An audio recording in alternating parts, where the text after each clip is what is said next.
Hi, I'm Christy Moore. And I'm Harley Dufek. And today we're going to answer the question, what should I do to my house before I sell it?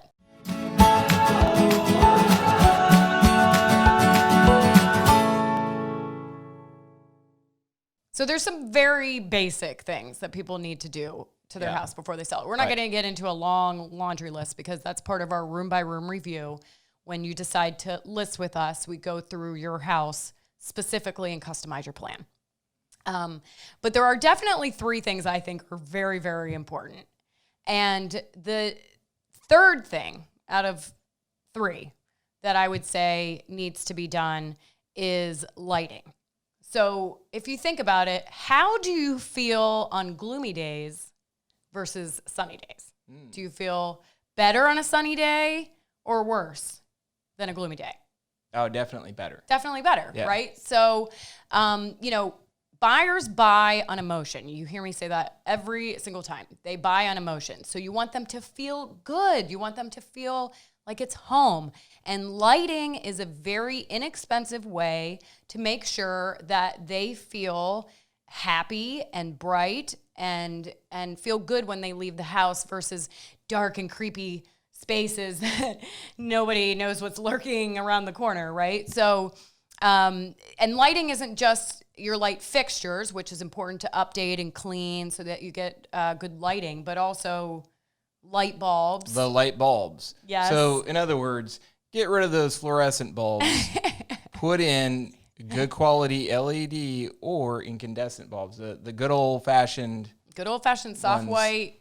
White. It makes all the difference in the world. Those fluorescent ones to save money and all that. Now we have LEDs, so it's not that big of a deal. But a lot of people still have the fluorescence. It's just a dingy, horrible lighting. Well, and also for pictures. It looks terrible in pictures terrible when you have those. And they take forever to turn on. When you turn on the light, it doesn't automatically light up the room. So it's not just the type of lighting that you have, but also how much lighting you have and where it's positioned. Right. So you can actually increase your natural light in your house by putting in mirrors that bounce light off from windows. You can put in additional light fixtures. You can open your blinds for showing. So it's not just about the light bulbs and light fixtures, but it's about how do you create an environment of light and maximize the property's potential through natural and artificial light. So the second thing, so we're counting backwards, the second thing is curb appeal, deferred maintenance. So when people come up to your house, what does it look like? Right. Does it look like you haven't taken care of it in the last 10 years? Or does it look like every single thing is on point? All of your windows are caulked, it's power washed, there's all the mold is taken off the sidewalks, there's no cracks in the driveways. So what is the first impression when they're walking up to your house? They are either being sold or they're being deterred. And if you have a bunch of deferred maintenance or things that aren't painted or caulked or cleaned properly, they're going to be turned off before they even enter your home. So it's really important that your first impression, your curb appeal, is on point.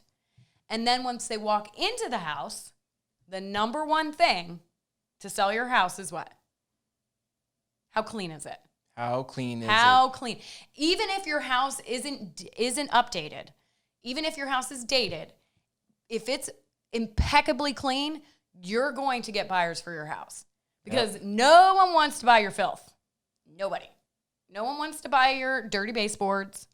No one wants to buy your dirty windows.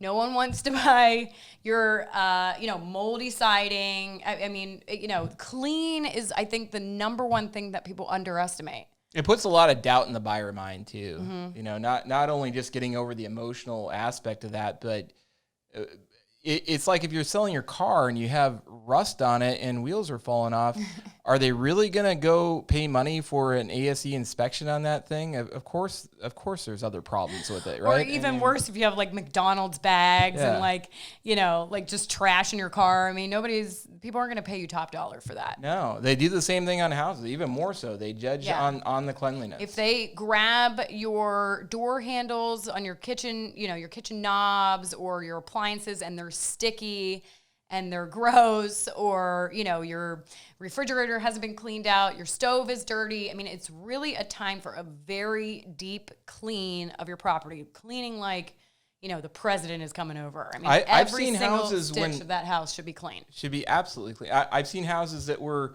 50, 60 years old and had 50, 60-year-old appliances, but were meticulously cleaned. Yes. And they still sold. Yeah. And they were fine just because they were so clean. The appliances might have been dated, but they were very clean. And even floors and all that kind of stuff, as long as it's clean. And, you know, paint goes a long way with making things look clean, because we beat things up, we scuff our walls, we, you know, our dog chews our baseboards or whatever. I mean, paint makes things clean as well. So I think painting and deep cleaning your appliances, your cabinets, your baseboards, your floors, your windows is a huge one. I mean, your house looks completely different when your windows are clean versus if they're dirty or streaked. And not just the glass. Yeah. Not just the glass. All around. All over. Power wash, the whole outside. Thing. You know, decluttering, you know, making it look like you don't even live there. And that's hard when you have pets and kids and, you know, you're moving and that kind of thing. But it really is, in my opinion, the number one thing that is really inexpensive, that can even make the most dated house sellable, is just cleaning. And we have an amazing cleaning lady. If you need help, she can deep clean everything for you, and it will sparkle like a commercial. Like, you know those Windex commercials where it's like ding, ding? That's what it'll look like. And it really does make a huge difference. It does. And with the painting, some folks mistakenly think that they can spot touch up.